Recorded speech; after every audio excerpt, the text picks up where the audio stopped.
Bueno, tal vez el título que elegí para esta reflexión está un poco motivado por estos años de pandemia que nos han tocado, ¿no? De un día para el otro, nuestras vidas cambiaron, un antes y un después. Y los que trabajamos en la clínica también fueron momentos de tensión, de cómo, ¿no? ¿Cómo hacemos? ¿De qué se trata esto? Y nos tocó acompañar a varias personas, ¿no? En días difíciles, en días duros. Pude entrevistar a varios pacientes después de salir de una intubación. También me tocó estar antes de la intubación cuando algunos pacientes estaban luchando con ese miedo de no quiero que me intuben.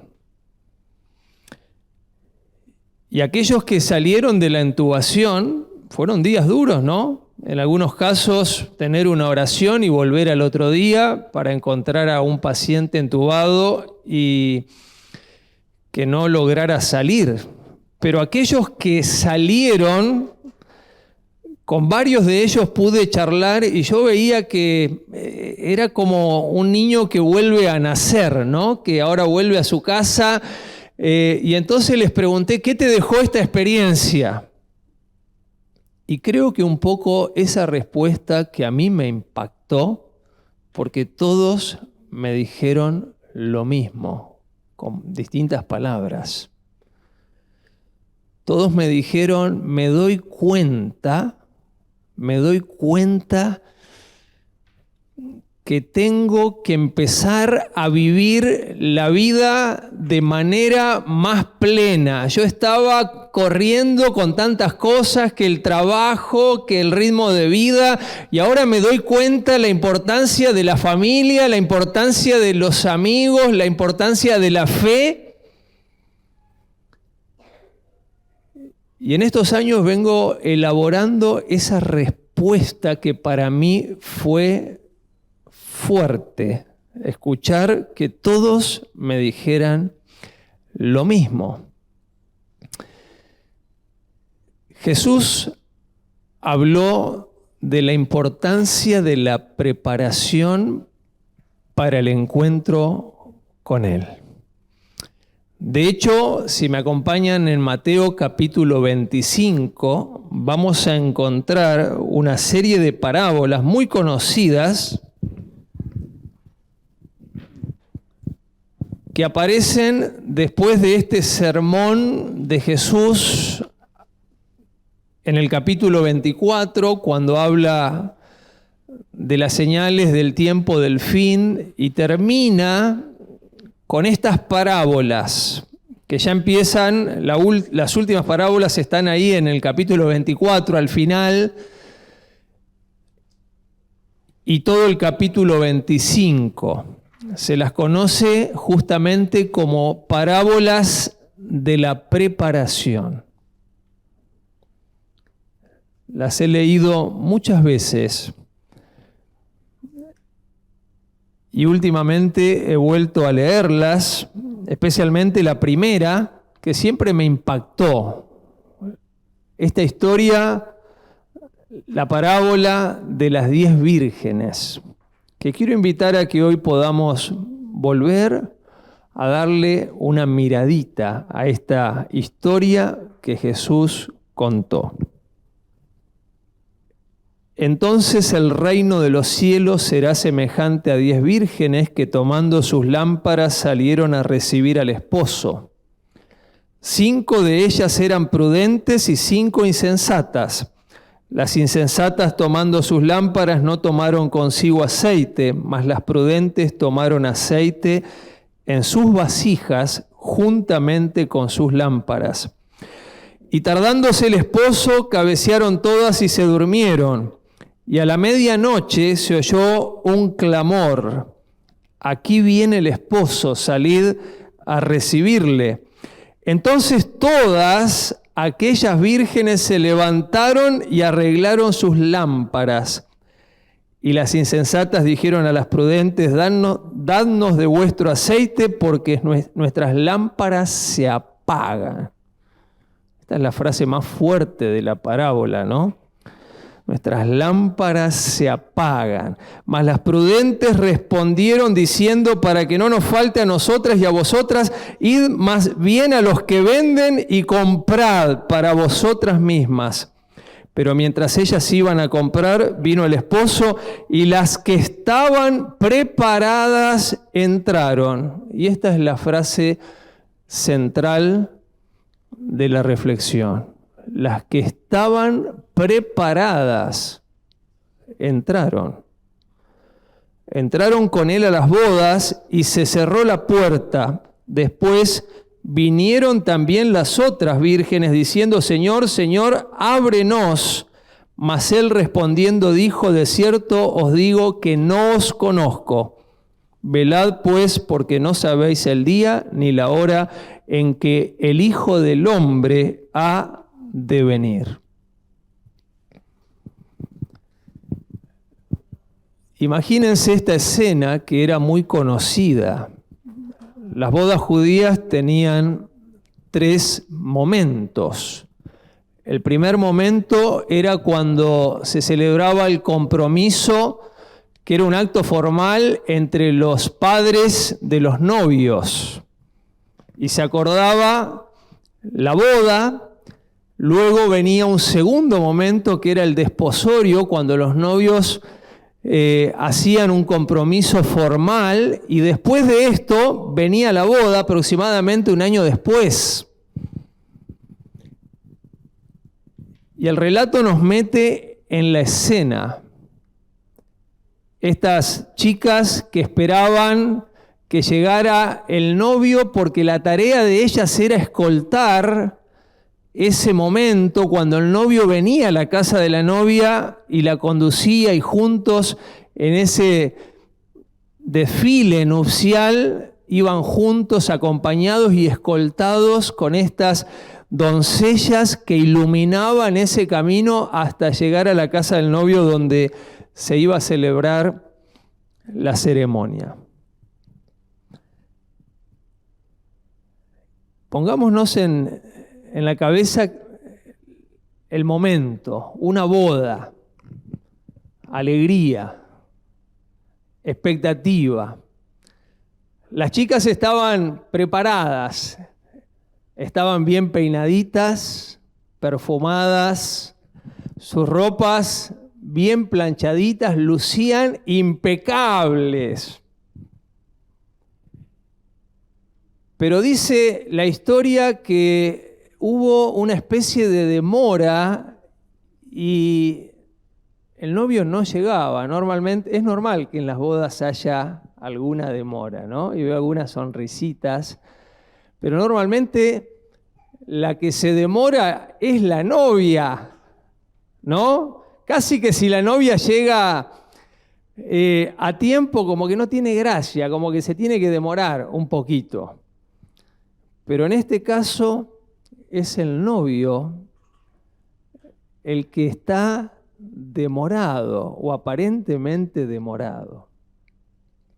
Bueno, dice el relato que las chicas se pusieron a esperar allí hasta la medianoche, pero antes de eso todas se durmieron. Yo me imagino la escena. Las chicas ahí conversando, tema de conversación, a las chicas normalmente no les falta, pero conversaron y en algún momento se habrán sentado ahí en el camino porque estaban paraditas con sus ropas impecables y todas, dice el texto, todas se durmieron. Y de repente se escuchó el grito, alguien pegó el grito, viene el novio, llegó el momento. Y de repente estaban ahí medias entre dormidas, se pusieron en pie, pegaron un salto. ¿Vieron a último momento cuando esperaste algo y finalmente llegó? Ahora sí, ¿no? ¿Cómo estoy? ¿Cómo me veo? ¿No? Y de repente se dieron cuenta que las lámparas la llamita ya estaba bien chiquitita, ¿no? Y claro, 5 habían llevado otra vasijita ahí con aceite aparte, le agregaron y nuevamente esas lámparas estaban vivas. Y las otras chicas que dice el texto que no tenían ese aceite extra, se empezaron a preocupar. No nos da, no llegamos, nos falta aceite. Hicieron lo que creo que nosotros también habríamos hecho. Chicas, nos prestan un poquito, así zafamos todos. Y no es posible. Vayan ustedes y compren, vieron que en los pueblos siempre hay algún almacén. Aquellos que vivimos alguna vez en pueblos pequeños, siempre algún almacén que te salva, ¿no? Cuando te cae alguna visita, cuando te faltó algo y cerraron todos los negocios, hay algún lugarcito que está hasta tarde y recorrieron todo el pueblo y no encontraron un lugar donde conseguir el aceite.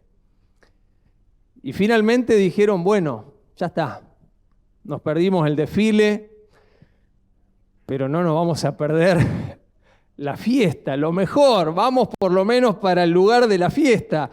Y encararon hacia el lugar, ya no estaban como al principio bien peinaditas, sus ropas ya no lucían igual, me imagino, ¿no? Con todas las corridas. Y dijeron, cuando se acercaron al lugar, escucharon que había música, ¿no? Que había fiesta, se ve que va a estar buena la fiesta, ¡vamos! Y cuando golpean la puerta, para sorpresa de ellas, se abre la puerta y el que estaba ahí era el mismísimo novio. Bueno, se supone que podemos entrar. El novio las mira y moviendo despaciosamente la cabeza responde, ni siquiera las conozco. Fuerte esta historia que contó Jesús, que claramente nos deja algo en lo cual Jesús quiere que nosotros pensemos que tiene que ver con nuestra preparación. Y volví a estudiar y analizar esta parábola preguntándome qué me dice a mí sobre la preparación para el encuentro con Jesús, porque el texto dice, las que estaban preparadas entraron. Las 10 están esperando al novio, saben que el novio va a regresar, lo que representa claramente la segunda venida de Cristo, representa el regreso de Jesús. ¿Qué se necesita para estar preparados? ¿Y qué me quiere decir a mí esta historia? La preparación, anoté algunos puntos, la preparación es más que leer la Biblia. Incluye leer la Biblia, porque las 10 tienen sus lámparas. Pero la preparación es algo más. La preparación es más que leer la Biblia y esperar la venida de Jesús. Otra cosa que me enseña la parábola, la historia, la preparación es personal e intransferible.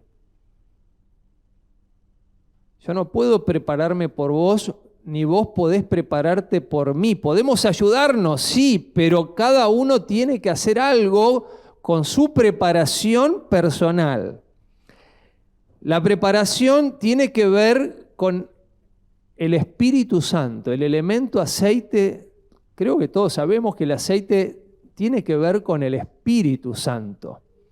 Así que hay algo ahí en el elemento aceite, en la persona del Espíritu Santo, que es vital para nuestra preparación. Número 4, anoté, no alcanza con querer. La preparación tiene un precio. Vayan y compren el aceite.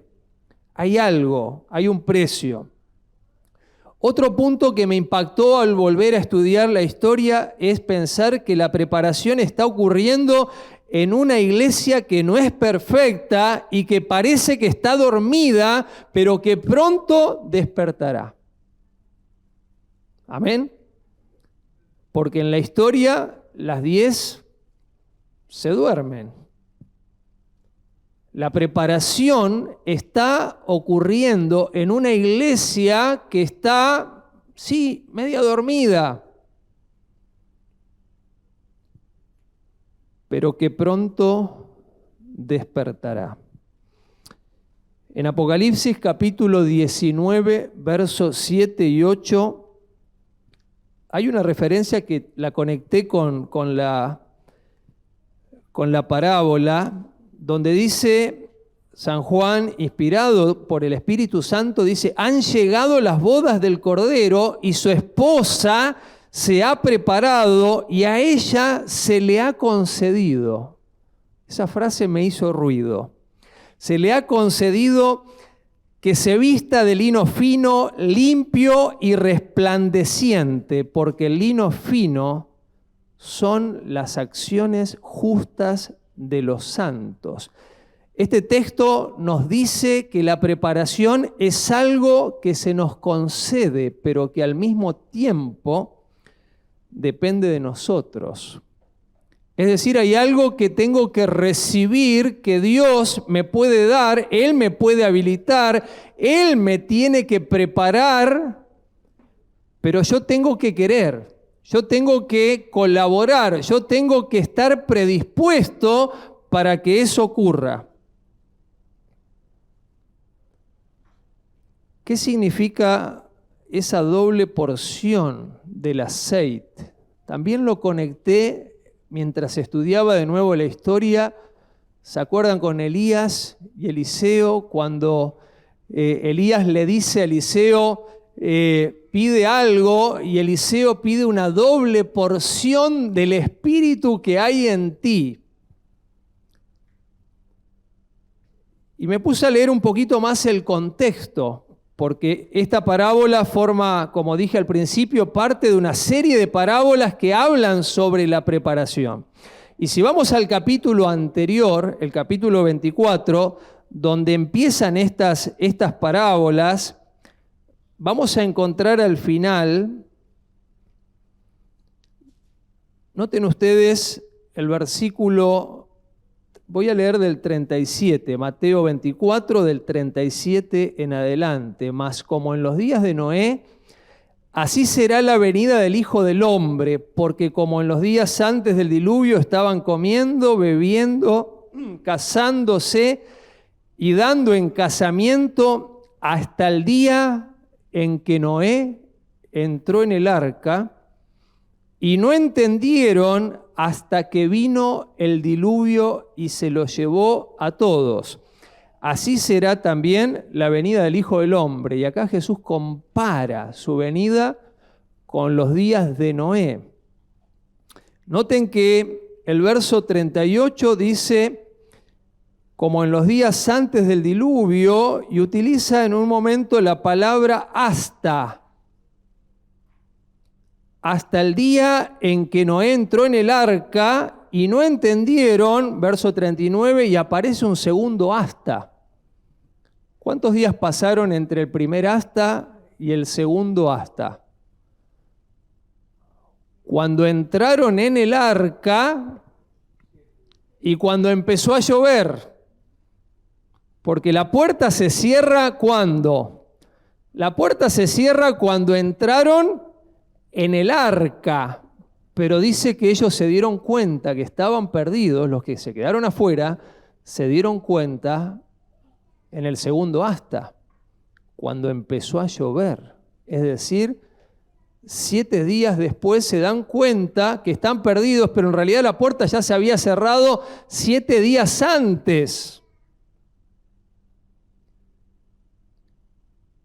La preparación es algo que estas historias nos están mostrando que tiene que ocurrir no en el momento que Jesús viene, no en el momento que Jesús está viniendo, ¡ay Señor, perdóname todos mis pecados, acá estoy! No, es algo que pasa antes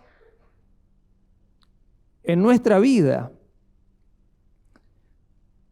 Luego aparece la parábola del siervo fiel y prudente, verso 45. Nuevamente la misma palabra que se usa en la parábola de las 10 vírgenes. Se le agrega la palabra fiel, ¿no? El adjetivo, el calificativo fiel, pero también se dice prudente. Y luego aparecen las vírgenes a las cuales se las llama también prudentes, al cual puso su Señor sobre su casa para que les dé el alimento a tiempo. Bienaventurado aquel siervo al cual, cuando su Señor venga, le halle haciendo así. De cierto os digo que sobre todos sus bienes le pondrá. Pero si aquel siervo malo no era prudente, ¿qué pasó? Si aquel siervo malo dijere en su corazón, mi Señor se tarda en venir, y nuevamente aparece este elemento de la tardanza, y comenzare a golpear a sus consiervos, y aún a comer y a beber, etcétera, etcétera, vendrá el Señor de aquel siervo en el día que éste no espera y a la hora que no sabe, y lo castigará duramente. Noten que la aparente tardanza empieza a modificar algo, empieza a generar algunas complicaciones y empieza a revelar también algunas cosas.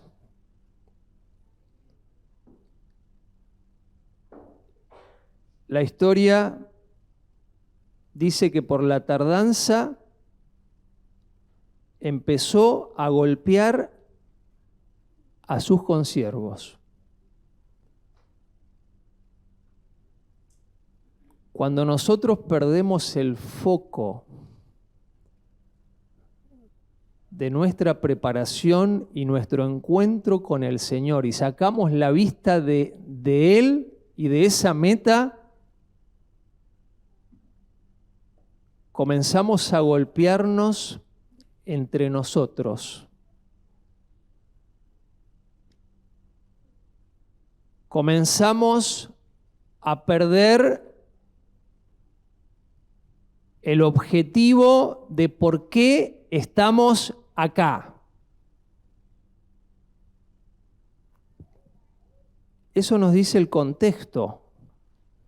Cuando voy a las parábolas que siguen, a la que estamos analizando, aparece la parábola de los talentos y después la parábola del juicio a las naciones. La parábola de los talentos me impacta la declaración del verso 21, muy conocida, bien, buen siervo fiel, otra vez fiel, ¿no? Aparece otra vez la palabra fiel, sobre poco has sido fiel, sobre mucho te pondré, entra en el gozo de tu Señor.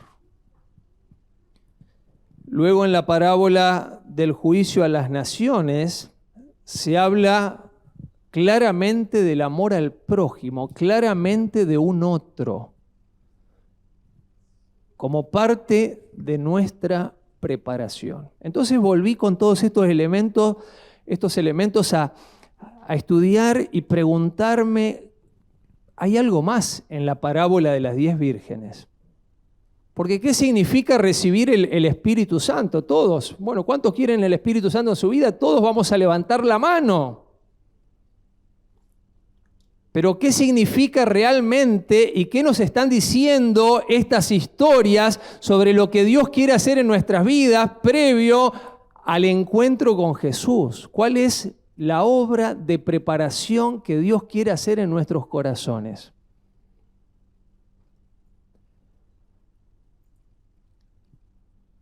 Dice Mateo capítulo 5, verso 48, en otro de los sermones de Jesús, termina Jesús hablando sobre el amor a los demás, a nuestro prójimo e inclusive a nuestros enemigos. Y termina con una declaración que siempre a los teólogos les genera mucho ruido, ¿no? ¿Qué quiso decir Jesús? Sean perfectos, sed vosotros perfectos como vuestro Padre que está en los cielos es perfecto. Y si analizamos el contexto, vamos a entender por qué Lucas, en el capítulo 6, verso 36, relatando exactamente lo mismo que registra Mateo, Lucas cambió la palabra. Y donde Mateo dice, Mateo 5:48, sed vosotros perfectos como vuestro Padre que está en los cielos es perfecto, Lucas dice, sed pues misericordiosos como vuestro Padre que está en los cielos es misericordioso. Y es el mismo texto, es la misma referencia, el mismo contexto. Mateo dice, sed perfectos, y Lucas interpretó lo que Jesús quiso decir y dijo, sed misericordiosos, como Dios es misericordioso. Jesús dijo, recibiréis poder, Hechos 1:8, cuando venga sobre vosotros el Espíritu Santo y me seréis testigos. ¿Qué es ese poder? La palabra poder nos puede confundir, porque ¿cuál es el poder que nos da el Espíritu Santo? ¿En qué consiste ese poder? La respuesta está en Romanos capítulo 5, versículo 5. San Pablo sabía claramente que el poder del Espíritu no es otra cosa que el poder del amor. Y dice Romanos 5:5, la esperanza no avergüenza porque el amor de Dios ha sido derramado en nuestros corazones por el Espíritu Santo que nos fue dado. El poder del Espíritu Santo es el amor de Dios en nuestros corazones. Y cuando leo una vez más la parábola de las 10 vírgenes y las parábolas que la circundan, Jesús está pensando en esto y en algo más, porque San Pablo dice que los frutos del Espíritu, ¿cuáles son? Y los dos primeros que menciona son el amor y el segundo, el gozo. Entra en el gozo de tu Señor. Y quiero finalmente que me acompañen a una de las parábolas más conocidas de Jesús para ir cerrando esta reflexión.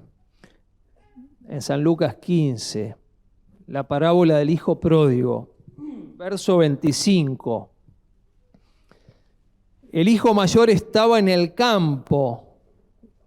Cuando regresó, vio que había una gran fiesta en la casa de su padre y esa fiesta no estaba en la agenda del día. Cuando él se levantó, miró, no había ninguna fiesta preparada para esa noche y entonces preguntó, ¿qué está pasando acá? De paso, el campo en la Biblia es símbolo de labor.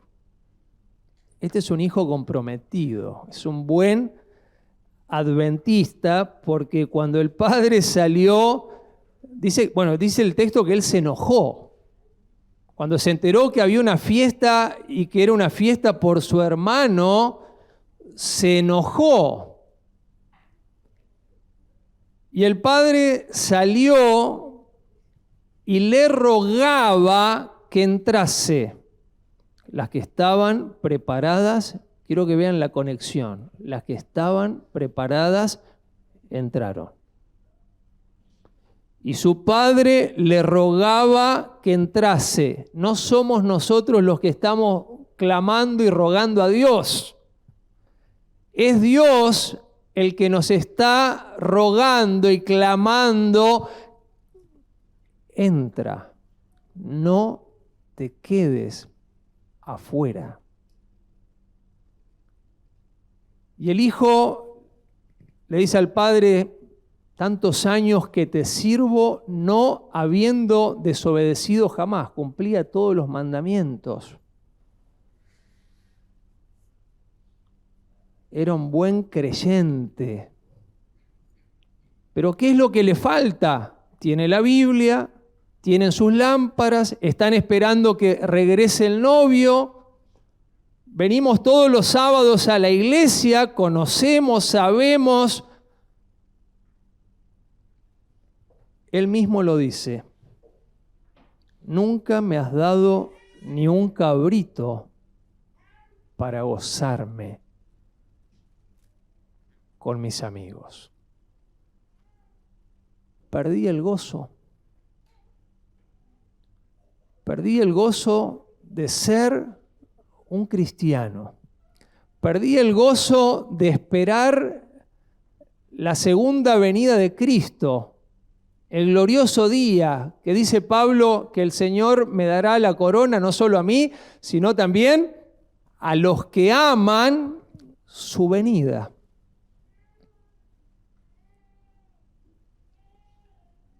Yo creo que la preparación de la cual nos habla esta parábola, la parábola de las 10 vírgenes, tiene que ver con la obra del Espíritu Santo en nuestras vidas para que el amor de Dios pueda estar en nosotros y pueda darnos esa vida plena, como el padre le dice al hijo pródigo. Él dice: nunca me lo has dado, y el padre le dice: todo lo que tengo es tuyo, está a tu disposición. Vos podés elegir cómo querés vivir tu experiencia de fe. ¿Querés vivir una vida plena, llena del amor de Dios en tu corazón, que transforme tu vida, que transforme tu familia, que transforme tu entorno?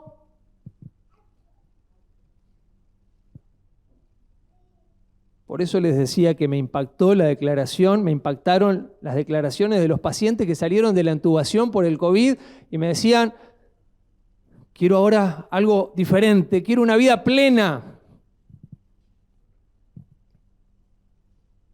Una vida llena del amor de Dios y una experiencia gozosa son una vida plena. Y es la vida que el Señor nos ofrece. Y es lo que hace poderosa nuestra fe. Es lo que hace auténtica nuestra fe. Si hay amor en nuestros corazones y si tenemos el gozo de ser hijos de Dios. Termino. Escuché una vez la historia de un esclavo llamado Juan. Allí en aquel viejo mercado de esclavos junto a la orilla del río Mississippi, un esclavo que había tenido muchos golpes en su vida, había sufrido mucho, era un esclavo viejo, cansado. No era el esclavo apetecible en un mercado donde se buscaban esclavos jóvenes, fuertes, que pudieran brindar muchos años de trabajo. Y encima Juan, que estaba allí en la vidriera, digamos, donde todos estaban ofertando a ver quién se llevaba a un esclavo, Juan empezó a decir: no quiero trabajar. Y gritaba con fuerza, cosa que nadie se animara a comprarlo. No voy a trabajar. ¿Quién iba a comprar a un esclavo? Ya de muchos años, cansado, se lo veía fatigado al pobre Juan y encima que gritaba: no pienso trabajar. Y de repente, entre la multitud apareció alguien que puso una importante suma de dinero, pagó el precio y se lo llevó a Juan. Y Juan, cuando vio lo que estaba pasando, le dijo: no pienso trabajar. Pero su nuevo amo no respondió palabra. Lo subió en un hermoso carruaje y viajaron un par de horas, y Juan durante todo el viaje le repetía a su nuevo amo: no pienso trabajar. Y de repente llegaron a un hermoso lugar, un hermoso paisaje. Parecía un paraíso con una casa preciosísima, y cuando Juan vio el lugar y vio que el carruaje se estaba deteniendo, le preguntó a su amo: ¿acá es donde voy a vivir? Y el amo le responde: Juan, acá es donde vas a vivir, pero no pienso trabajar. No necesitas trabajar más, porque yo te compré para que ahora disfrutes de una vida libre, plena, que nunca has tenido, que siempre has querido. Sos un hombre libre. Todo esto es para vos. Y el corazón duro de ese viejo esclavo se enterneció. Porque no hay algo que el amor no pueda producir en nuestra vida. Y Juan respondió: Señor, mientras viva voy a trabajar por ti. Acá estoy. Tal vez lo que necesitamos es un nuevo enfoque. Tal vez lo que necesitamos es una nueva mirada.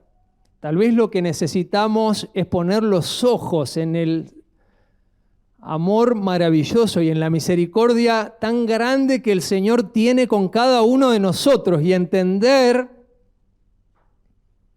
que es el amor de Dios lo que le da sentido a nuestra fe.